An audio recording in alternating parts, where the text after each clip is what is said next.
जी, कौन कौन से चेहरे यूपी से आए आपने देखा?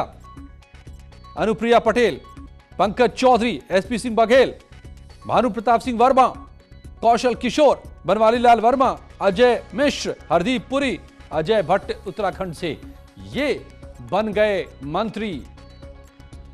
तो मोदी कैबिनेट का विस्तार हो गया है। पहला विस्तार मोदी 2.0 में 15 कैबिनेट मंत्रियों ने शपथ ले ली है। 28 नए राज्य मंत्री बना दिए गए हैं और 7 महिलाओं को जगह दी गई है। यह बड़ी बात है, अपने आप में बड़ी तस्वीर जो है। 7 नए चेहरे कैबिनेट मंत्री बनाए गए हैं, यह भी बड़ी खबर है। आप गौर कीजिए, कैबिनेट में 4 मंत्रियों का प्रमोशन हुआ है, यानी पहले से जो थे स्टेट मिनिस्टर उनको कैबिनेट में दे दिया है। कैबिनेट में 13 वकील और 6 डॉक्टर शामिल हुए हैं, 5 इंजीनियर हैं, तो पढ़ा लिखा भी कैबिनेट बनाया गया है। नए ऊर्जावान युवा पढ़े लिखे चेहरे और उसके बाद क्षेत्रीय और जातीय संतुलन, यह नजर आ रहा है कैबिनेट का चेहरा, जो आज 43 नए चेहरे लाए गए हैं, शपथ जिन्हें दिलाया गया है। क्यों? 15 कैबिनेट मंत्रियों ने जो शपथ ली और 28 राज्य मंत्री बने हैं, उनका समझिए कॉन्फ़िगरेशन क्या है। 7 महिलाओं को जगह दी गई है, यह अपने आप में बड़ी बात है। 4 मंत्रियों को प्रमोशन मिला है स्टेट से कैबिनेट, 13 वकील, 6 डॉक्टर हैं, 5 इंजीनियर भी, यानी पढ़े लिखे हैं। नए चेहरे 7 हैं, इसमें से कई फर्स्ट टाइमर्स हैं। अशोक पांडे साहब मेरे साथ जुड़ गए। अशोक जी, फर्स्ट रिएक्शन खासतौर से उत्तर प्रदेश के नजरिए से। देखिए, आपको बता दें कि निश्चित तौर पे नरेंद्र भाई मोदी जी ने जिस तरह से अपने मंत्रिमंडल को आगे गति दी है, निश्चित तौर पे जो लोग उसमें शामिल हैं अनुभवी लोग हैं, और ये सही है कि पढ़े लिखे लोग हैं। और क्योंकि नरेंद्र भाई मोदी जी का काम करने का जो तरीका है वो एकदम दिखाई दे रहा है उत्तर प्रदेश में। नहीं, क्या दिखाई दे रहा है और तेज हो, और क्या दिख रहा है आपको? निश्चित तौर पे पढ़े लिखे लोग मंत्री हैं। हाँ। और एक सामंजस्य बैठाया गया है जिसमें महिलाएं भी हैं, विभिन्न जातियों का समागम भी है, ताकि कोई ये आरोप न लगावे कि हमारा मंत्रिमंडल सिर्फ एक जात का है, जिस तरह वो जगह लगता है। हमने जो एक गुलदस्ता भाजपा बनाया है, उसी गुलदस्ता की तरह ही ये मंत्रिमंडल का गुलदस्ता तैयार किया गया है। मतलब कि आपके गुलदस्ते का मतलब है कि ब्राह्मण भी, ओबीसी भी, एससी भी, एसटी भी, सबको ले लिया गया, खासकर यूपी से। बता दें कि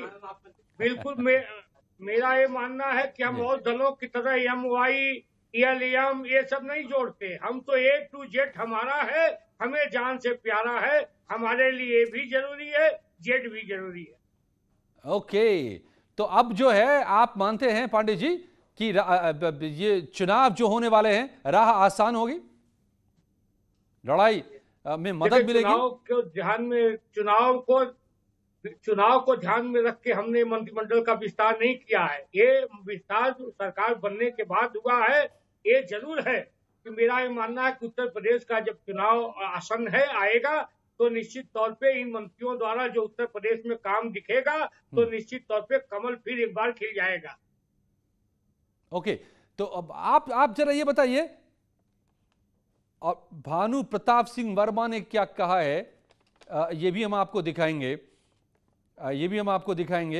लेकिन पांडे जी आप कह रहे थे, जो ये बताइए कि क्या क्या उम्मीदें होंगी जो मंत्री बने हैं, चाहे वो पंकज चौधरी साहब हों, अनुप्रिया पटेल हों, एसपी सिंह बघेल हों, भानु प्रताप वर्मा हों, कौशल किशोर हों, बनवारी लाल वर्मा, अजय मिश्र, हरदीप पुरी जो कि राज्यसभा के सांसद हैं, यूपी से ही आते हैं, और अजय भट्ट साहब तो खैर उत्तराखंड से हैं। तो आपको इनमें से कौन मंत्री से क्या उम्मीदें हैं, क्या इनकी योग्यता को लेकर आप कहेंगे? देखिए, आपको बता दें कि इसमें ज्यादातर अनुभवी लोग हैं। अनुप्रिया जी तो पहले भी मंत्री रह चुकी हैं, और ये लोग कई बार MP भी रहे हैं, जो अनुभवी लोग हैं। निश्चित तौर पे इनके अनुभव का लाभ मंत्रिमंडल को मिलेगा, मंत्रिमंडल का लाभ उत्तर प्रदेश को मिलेगा।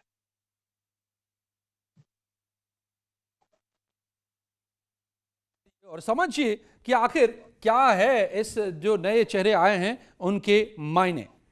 बिल्कुल, तो अब यही मायने निकाले जा रहे हैं कि जो चेहरे अब मोदी कैबिनेट में शामिल हो चुके हैं तो उनका किस तरह का असर होने वाला है। आने वाले एक साल में 7 राज्यों में विधानसभा चुनाव होने वाले हैं। खासकर कहा जा रहा है कि उन पर फोकस है। उत्तर प्रदेश और गुजरात की बात की जाए तो सबसे ज्यादा फोकस में ये 2 बड़े राज्य नजर आ रहे हैं। हम यूपी की बात कर रहे हैं जहां से 7 मंत्री बने हैं, जिसमें से एक अनुप्रिया पटेल जो कि अपना दल से, और 7 में से 6 जो हैं वो बीजेपी के, और एक हरदीप पुरी जो कि पहले से ही कैबिनेट में थे, एमओएस थे, लेकिन अब उनका कद बढ़ा दिया गया है, कैबिनेट मंत्री हैं।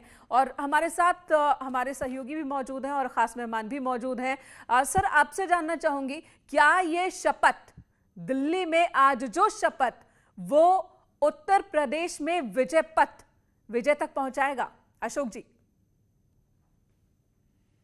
देखिए, विजय पथ पे तो हमारा काम पहुंचाएगा। उत्तर प्रदेश के यशस्वी मुख्यमंत्री जी ने जिस तरह से कोरोना संक्रमण में काम किया है, उत्तर प्रदेश की कानून व्यवस्था सही की है। उत्तर प्रदेश की व्यवस्था इतनी सही है कि ऑस्ट्रेलिया के संसद में कहा गया कि योगी जी ने जिस तरह से कोरोना संक्रमण में काम किया है, अन्य देश में नहीं हुआ। मेरा ये मानना है हम अपने काम के बल पे आएंगे, लेकिन ये जो मंत्री हुए हैं ये भी तो भाजपा के ही मंत्री है और भाजपा ने अच्छे लोगों को ही बनाया है। इनका काम भी, इनका कौशल भी ठीक है, तो काम के पैमाने पर आगे भी नापा जाता रहेगा। अभी तक के जो फैसले वो भी काम के पैमाने पर, और आगे भी नजर बनी रहेगी कि किसका प्रदर्शन कैसा रहने वाला है।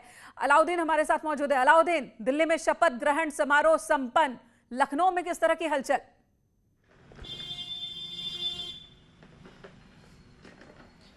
देखिए, बिल्कुल बड़ा मंत्रिमंडल का विस्तार हुआ, कई सारे बड़े विकेट गिरे। हालांकि उत्तर प्रदेश के लिहाज से बात होना बेहद ज़रूरी है, जिस पर हम बात कर भी रहे हैं। पूरे मंत्रिमंडल विस्तार में उत्तर प्रदेश को खासा तवज्जो दी गई और बिला शक शुबहा तमाम जातिगत समीकरण को ध्यान ज़रूर दिया गया। लेकिन साथ में एक खास बात आप देखेंगे, इलाकाई चीज़ों को भी बड़ा ख़ास ध्यान दिया गया। एक तरफ जहां महाराजगंज नेपाल इलाके से सटा हुआ जिला है, फिर दूसरी तरफ आप जब देखेंगे जो है वो पूरा का पूरा जो शिफ्टिंग है वो मध्य उत्तर प्रदेश को भी, यानी लखनऊ के इलाके को भी ध्यान दिया गया। फिर आगरा पहुंच जाते हैं रिशफलिंग में। इसके अलावा अनुप्रिया पटेल का ताल्लुक पूर्वांचल से लेकर के जो मध्य उत्तर प्रदेश के सटे जिलों का इलाका है उस इलाकों को भी ध्यान दिया गया। यानी जातिगत समीकरण तो है ही है, साथ ही इलाकाई समीकरण को भी ध्यान में रखा गया है। तो ऐसे में उन तमाम जगहों पर जहां पर रिशफलिंग को लेकर के जिन लोगों को नया चेहरा बनाया गया है, भारतीय जनता पार्टी ने इस बात का ख्याल रखा कि आगामी विधानसभा चुनाव को लेकर जातीय समीकरण को ध्यान में रखा गया है, क्षेत्रीय समीकरण को ध्यान में रखा गया है, युवा जोश बना रहे इस बात का ख्याल रखा गया है। आगे भी बातचीत चलती रहेगी और आगे विश्लेषण किस किस रास्ते पर, किस किस मोड़ तरफ मुड़ता है वो भी देखने वाली बात होगी। बने रहे हमारे साथ। एक ब्रेक के लिए रुकते हैं, खबरों का सिलसिला